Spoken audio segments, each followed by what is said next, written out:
একসময় আপনারা দেখবেন এই মজুর সাংবাদিকরাই মিডিয়ার সিংহভাগ কিন্তু দখল করে নেবে। আমার এটা দৃঢ় বিশ্বাস, যদি সেইভাবে আমরা কাজ করতে পারি। তো মোবাইলে সংবাদ ধারণ করেই সেটা পরিবেশন করাই যে মজুর সাংবাদিক, তা না। এখন কি বলছেন, এখন বর্তমান সাংবাদিকরা বলছে যে মোবাইল এই শব্দটির অর্থ যে সচল বা চলমান। মোবাইল মানে শুধু আমাদের মোবাইল ফোন নয়, অর্থাৎ যারা এই জার্নালিজমটা করবেন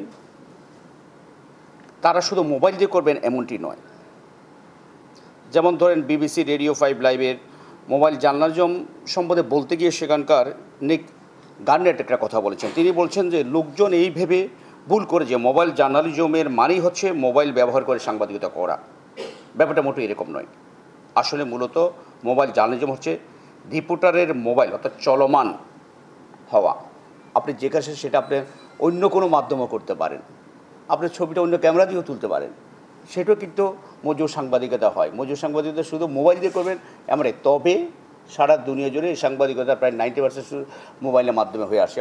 এখন প্রায় সব মিডিয়া দুনিয়া জুড়ে, বাংলাদেশ নয়, নিউজ এজেন্সিগুলো মোবাইল জার্নালিজমের নিয়ে কাজ করতেছে। এখন প্রতিটা আপনাদের বাংলাদেশের যদি এখন টিভি চ্যানেলগুলো দেখেন, প্রতিগুলো সবগুলোতে প্রায় এখন অত্যন্ত জনপ্রিয় হচ্ছে এই জার্নালিজমটা। বিশেষ করে এটার একটা কার্যকর দিক আমরা দেখেছি, বিশেষ করে আগস্ট বিপ্লবের সময়, জুলাই আগস্ট বিপ্লবের সময়। আপনারা দেখেন সে সময়ে এই যে নিপীড়ন নির্যাতনের চিত্রটি আমরা যেভাবে পেয়েছি, সে সময় তো টিভিতে বা পত্রিকায় লেখা বলা পরিবেশ ছিল না। এই প্রশিক্ষণ আমাদের প্রশিক্ষক মহোদয় বলবেন এই বিষয়গুলোকে আমরা কিভাবে আগায় নিতে পারি। একটা জিনিস মনে রাখবেন, মূলধারার একজন সাংবাদিক শুধু খবর সংগ্রহের কাজে পারদর্শী হলেই চলে, কারণ সংবাদ সম্পাদনা বা সেটা পাঠানোর দায়িত্ব কখনো কখনো অন্য কেউ করে থাকেন। কিন্তু একজন মজু যিনি, তাকে সবই করতে, এই জন্য জ্যাক অব অল ট্রেডস তাকে বলা হয়। মানে তিনি যেমন খবর সংগ্রহের ক্ষেত্রে সাংবাদিকতার সর্বোচ্চ মানদণ্ড বজায় রাখার চেষ্টা করবেন, তেমনি মোবাইল ফোন বা কম্পিউটার প্রযুক্তির দিকগুলিতেও তাকে পারদর্শী হতে হয়।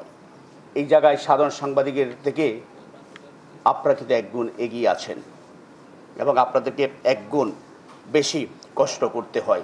এই জায়গাটি আমাদেরকে মনে রাখতে হবে।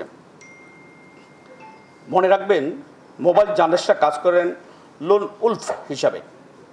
সংবাদ ধারণ করা থেকে শুরু করে তার সম্পাদনা করে নিউজ রুমে পাঠানো পর্যন্ত একাই তাকে কাজ করতে হয়। এক্ষেত্রে দ্বিতীয় কোনো লোকের বা ব্যক্তির এখানে হাত লাগানোর খুব একটা সুযোগ নেই। অর্থাৎ আপনাদের কষ্টটার দায়িত্বটা কিন্তু একটু বেশি। আমরা যদিও মজুর সাংবাদিকদের খুব মোবাইল হাতে, তো এই জন্য খুব গুরুত্ব দিতে চাই না, বাট পরিশ্রমটা দায়িত্বটা আপনাদের একটু বেশি। আপনাদের নিউজটা কিন্তু সবার আগে যায়। আমার টিভির একটা ক্যামেরা যেতে, সাংবাদিক যেতে, পত্রিকার সাংবাদিক অনেক সময় লেগে যায়, কিন্তু আপনি যেখানে স্পট থেকে আপনি নিউজটা পাঠিয়ে দিতে পারেন। এদিক থেকে মজুর সাংবাদিকদেরকে খাটো করে দেখার কোনো সুযোগ নেই। বান্ডেল থাকলে প্রতি সেনমানিতে টাকা বাঁচবে। বিকাশ সেনমানি বান্ডেল কিনে জিতুন প্রতি লেনদেনে। এক সময় আপনারা দেখবেন এই মজুর সাংবাদিকরাই মিডিয়ার সিংহভাগ কিন্তু দখল করে নেবে। আমার এটা দৃঢ় বিশ্বাস, যদি সেইভাবে আমরা কাজ করতে পারি। মোবাইল জার্নালিজমের ক্ষেত্রে কয়েকটা টিপস আছে। এর মধ্যে একটা হচ্ছে গল্প, অর্থাৎ আপনি কিভাবে নিউজটা তৈরি করবেন, কাদের উদ্দেশ্যে বলবেন, চরিত্র ক্যারেক্টার, কাদের কাছ থেকে ইন্টারভিউ নেবেন এবং এটা সম্পাদক কোন জায়গায় ইন্টারভিউগুলো আপনি ব্যবহার করবেন। আরেকটা আছে আপনার বিশ্লেষণ, কিভাবে মজুরি সম্পাদনা করবেন, স্টোরির সমাপ্তি কিভাবে হবে, বাস্তবতা, কিভাবে কতটুকু রেকর্ড করবেন এবং এডিটের জন্য আর কী কী লাগবে, প্রোডাকশন, মাঠ পর্যায়ে সম্পাদনের কাজ করার জন্য কী কী সরঞ্জাম প্রয়োজন। এই জিনিসগুলো কিন্তু আপনাদের প্রত্যেকের 5টি ধারণা মাস্ট আপনাদের লাগবে। এই ধারণাগুলো আপনাদের রাখতে হবে। এগুলো বলতেছি, শুনে একটু নিজেদের মধ্যে একটু ধারণা করবেন। এগুলো না হলে কিন্তু মজুর সাংবাদিকতা আপনারা করতে পারবেন না। এই 5টি বিষয়ে অবশ্যই টিপসগুলো আপনাদের মধ্যে রাখতে হবে। এখন কিছু কিছু ক্ষেত্রে আপনাদের যেটা সবচেয়ে বেশি প্রয়োজন হবে, আপনারা মোবাইলে কাজ করেন, সকালে বের হলেন রাত পর্যন্ত।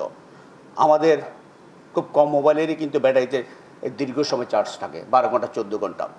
অতএব আমি কিভাবে আমার মোবাইলটাকে সচল রাখবো সেই জন্য আমাদের প্রয়োজনীয় ব্যবস্থা করতে হবে।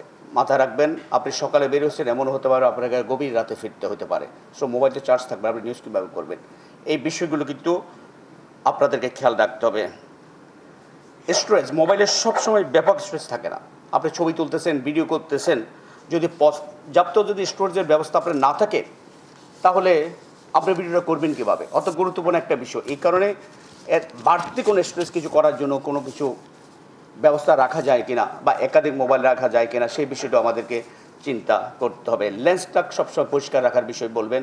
এই বিষয়গুলো যদি আপনারা না জানেন তাহলে কিন্তু মোবাইল সাংবাদিকতা যেটা করছে মজুর সাংবাদিক, সেটা কিন্তু আপনি একজন সাংবাদিক হিসেবে সার্থক হতে পারবেন না। সবচেয়ে বেশি প্রয়োজন সময়ের।